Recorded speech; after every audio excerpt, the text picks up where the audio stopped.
Gemini, this is your reading for the month of February 2015. I'm Aquila, your astrologer. So let's get started. We have Mercury, your ruling planet. It's been retrograding now for some time, and it is still retrograding this month. It won't go direct until the 11th of this month. Now, probably been off of your communication game right now because your ruling planet is retrograding, but it's going direct. It's going direct on the 11th. But the first thing we have happening this month is a full moon in your third house of communication. Isn't that ironic? The third house of communication, Gemini. So there is going to be some type of showing forth of the way you've been communicating, the way you've probably been initiating yourself with communication, and you're going to be seeing that with the third house, with the full moon happening in your third house, Gemini. This is going to be a time for you to basically, whatever you've been working on is probably going to finally, the communication sector is finally going to be showing you some type of, okay, wow, I did that. Finally, I'm getting the reciprocation maybe that I wanted. Or in other areas, it can also be your day-to-day travel, the way you're commuting, all this other elements that have to deal with the third house.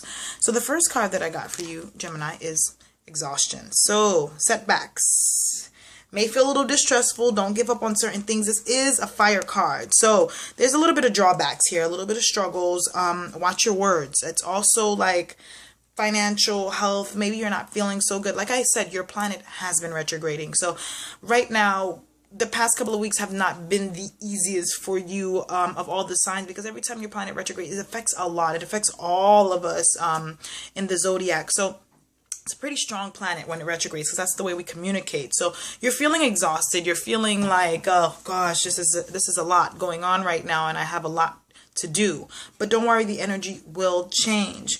We have on the 11th your planet going direct in your 9th house of mental exploration, travel, long distance travel, philosophy of everything and anything, education. With that planet going direct, maybe you might be also probably looking at that area of your life and wondering, hey, maybe I should get into this, or maybe I should get into that. At the same time too, you still want to be a little bit grounded, because on the 18th we have a new moon in your 9th house. So now with this new moon coming into your 9th house, Gemini, that definitely means seeds are being planted. You're thinking different ways. You're seeing things a different way. You want to do this and you might want to do that.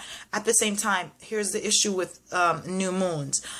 Not a good time to act. You want to wait until everything makes themselves a little bit more clear before you go in and push towards making a decision. The second card that I got for you is the Outsider. So you're losing faith in financial situations, relationships. Don't give up. Don't give up. It's tough. It's a tough time. It might be, this is a Pentacles card, so it has to do with finances. Maybe it's your financial situation that's not really the way that you want it to be, and you just feel like giving up. You've worked so hard. Maybe it's a rejection. It could be something that you're feeling very insecure about, that you have to work hard to actually obtain. Don't give up, Gemini, because if you do, then you're just going to be letting all those energies, everything that you've been working towards, just go to waste. And you don't want to do that. You don't want to do that, Gemini, okay? You're an intellect. You are going to be very good at navigating yourself in situations where you can find a solution to things.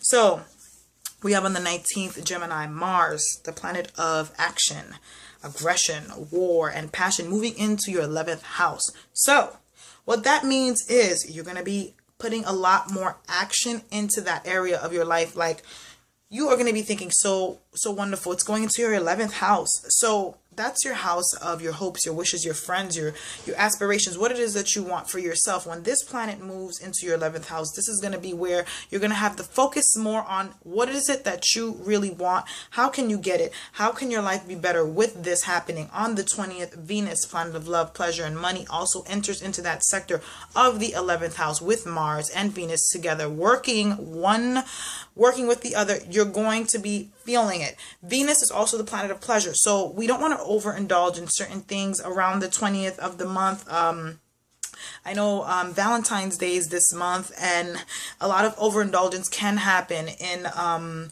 doing a little bit too much in excess. But we do also want to focus in on the fact that Mars is aggression. So there can be also some aggressive energy coming into that part of your life as well, regarding friends and the way that you're going about getting certain things in your endeavors. So we also have Venus there too. So there's love, money, pleasure. It's all there, but it's only you that's going to be able to navigate it that way, especially with your planet like now going direct, Gemini. You'll have the backup to do so. The third card that I got for you is comparison.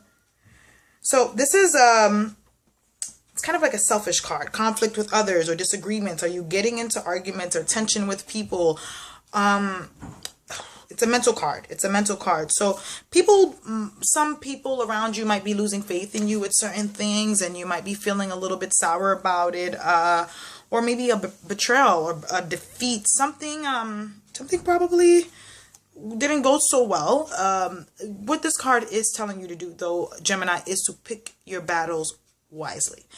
If you see something that's not navigating the way that you want it to do, you can always step back from the situation and always just walk away. This is still a beautiful month for you to learn so much about yourself and so much growth.